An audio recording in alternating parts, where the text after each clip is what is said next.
Hello everyone, welcome back to the channel. Today we have a match from round 2 of the Ghost Ships Gathering of 2026.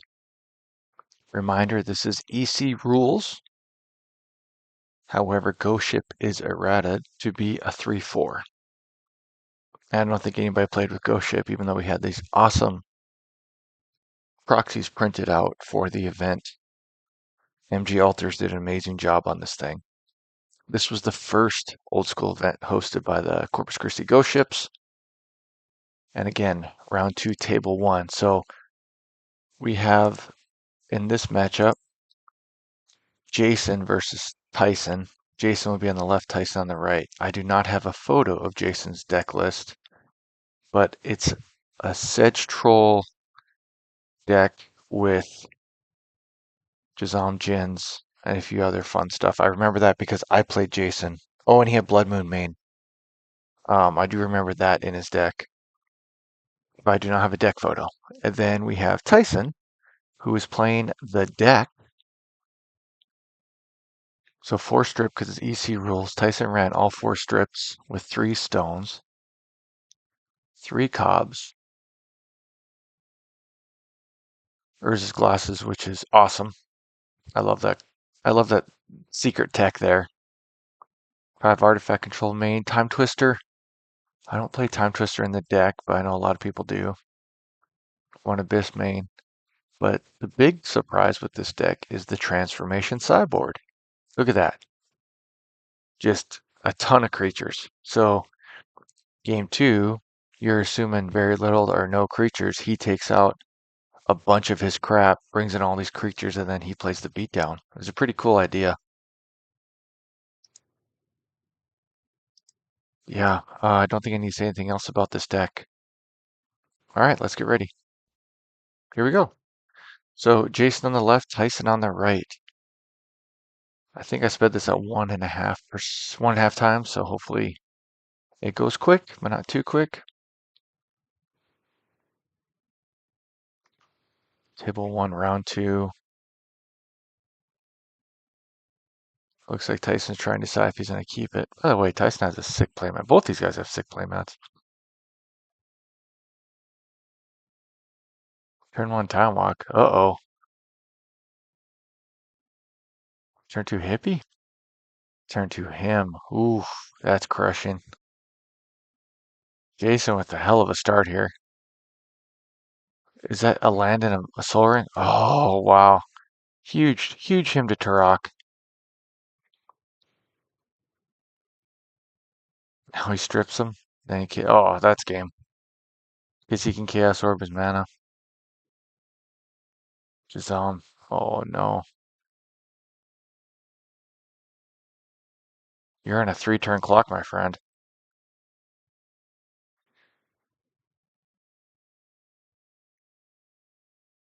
I almost feel like I would have saved the Chaos Orb for colored mana, but I guess it doesn't matter because he's on a 2-turn clock now. He's got a Cobb. It's on a 1-turn clock. 0 turn, that's game. Scoop him up. Tyson's thinking. Yep, scooped him up. Wow, that was a fast game 1 for Jason.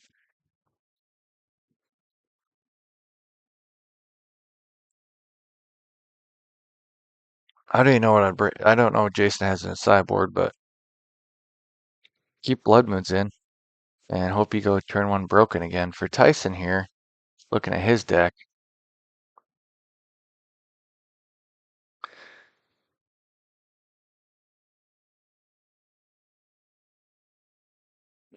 I don't think I would bring in any of those creatures, honestly. I mean, maybe bring in Sarah Angel, but I'd want to keep maybe take out. No, you want the Twister too. In this matchup with all the discard,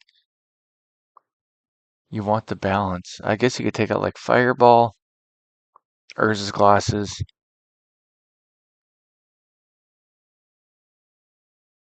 That's probably all I would take out, and I'd bring in 2 Sarahs. You're on the play, so you keep your Twister in case you can go turn 1 stupid. I guess you could take out, and then maybe take out the Divine Offering. So take out Fireball, Urza's Glasses, Divine Offer, and the three cards on the bottom left-hand corner going up. Bring in three Sarahs. I don't think you bring in Jazam. Or maybe you do, actually, because he's got terrors. Maybe that's the right answer. You bring in Jazam.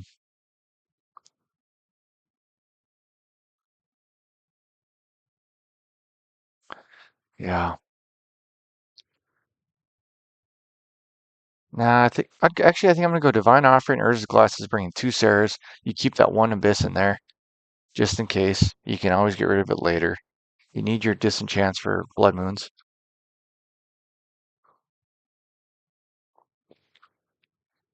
Yeah, and then Jason might bring in Terror, assuming he knows what Tyson's doing or gonna do, or at least assuming he's gonna bring in Sarah's. But Tyson just needs to land in Abyss, and he can probably win. When I played Jason. I forgot what round it was, 4 or 5. I think it was 5. I can't remember. But I played both these guys. Anyway, when I played Jason, if I remember, I kept the Abyss just to kind of keep his creatures like at bay. Because if you can stabilize, it's the deck you can win, right? You just got to be able to stabilize, and I feel like the Abyss helps you stabilize against this deck, especially when you have the book, because you're going to draw more cards than they are. But I do know sometimes people like to take out the Abyss. And so you could go like Abyss out, Fireball, Divine. Though I'd keep Fireball for hippies and shit. Black Knights. Game one against Jason, that Fireball probably won me the game because he had two Blood Moons in play, and then he had two Sedge Trolls, but he had no Swamp, so I was able to wipe both his Sedge Trolls out, and then eventually Chaos Orb, a Blood Moon, and then Mox Pearl with to cast a Disenchant on Blood Moon. And I actually won that game. I remember him and I both going, "How the hell did I win that game? That was nuts. That was a nutter game." But Jason got mana flooded that game. He got screwed, to be honest with you. All right, here we go. Game two, cutting decks. So Tyson's on the play. He wants to see something broken like land dark or land Black Lotus, Twister, Wire Land, Black Lotus, Mox Balance. All right, Soul Ring. All right, so he can go turn two Jazam if that's the play here. I don't know if that's the play or if he went that way. Oh yeah, Gloom. Yeah, I forgot Jason brought in Gloom against me too. That's really good. Mind Twist for 3, turn 1. Oh my goodness, he's drawing bonkers right now. Sarah. So he did bring in Sarah, and he just lost his land. Damn.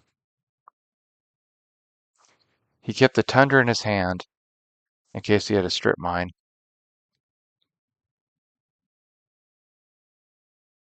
Or is his glasses? Let's see that hand.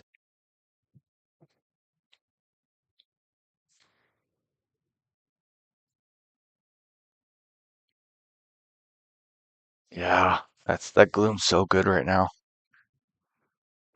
All these shatters and strips.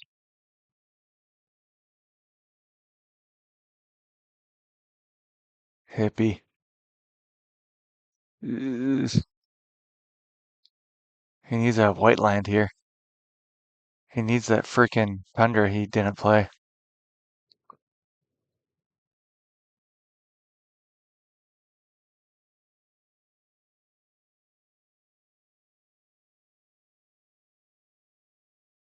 Yeah. There's a Sedge Troll. So he lost his counter. There's a Sedge Troll.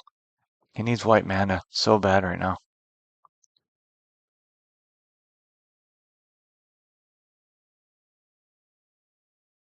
He's already at 13. He's about to discard another card to Hippie. That's where he needs that white mana.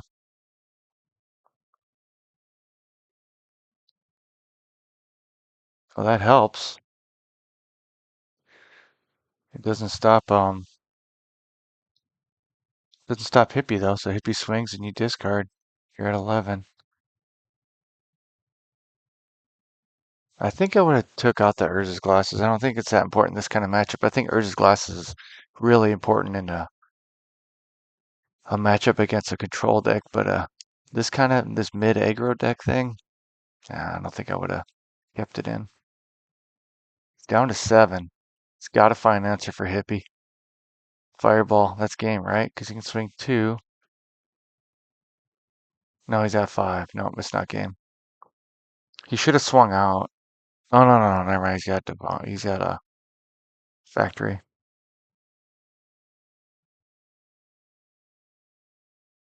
Brings him to 1. And they die. Yeah. Oh, no, he goes 2. And then he goes to 1 from Jazam. Draws. That's game. Because now the Hippie. That was fast. 2-0 Jason. Jason, I wish we had a deck pick. But it's a cool deck, and he definitely brought in the glooms. He brought in 3 glooms, it looks like. Red Elemental Blast, that's smart.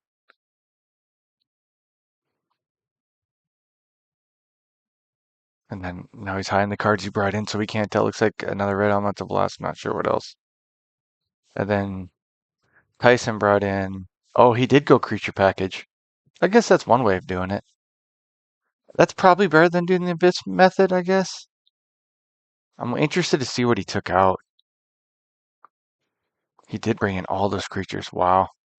Why didn't he take out the Urza's Glasses?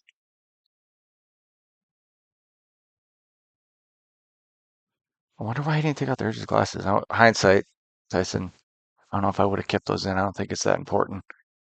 I'm sure that would rather been a counter, swords, something.